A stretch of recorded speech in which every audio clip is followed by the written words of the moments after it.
The umbilical cord, the message from Poland's feminists, is blunt.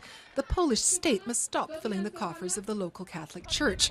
It's nothing short of a revolution in Poland. Among the protesters is the renegade Member of Parliament Janusz Palikot. His new anti-clerical party stormed into Parliament last October, coming from nowhere to take third spot. Just for catechism lessons in schools, the state spends the equivalent of €100 million a year. Why don't we use that money to build preschools when it's apparent that we have the biggest nursery school shortage in Europe?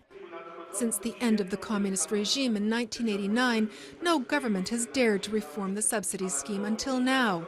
Re-elected in October, centrist Prime Minister Donald Tusk wants to replace €20 million in annual subsidies with voluntary contributions from taxpayers to the religious institution of their choice. This option would set the record straight. People who want to support the church can. The current funding system upsets non-believers because they think the state gives the church money it doesn't deserve.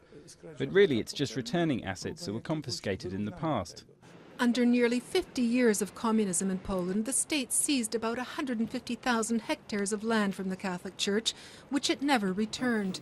The Church argues that the €20 million it receives every year simply doesn't compensate for their lost land. Most of the money is used to cover social security payments for some 20,000 clergymen.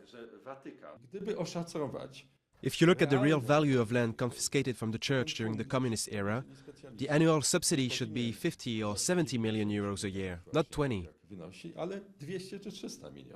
Once the reforms pass, Polish taxpayers will have a choice in church funding for the first time.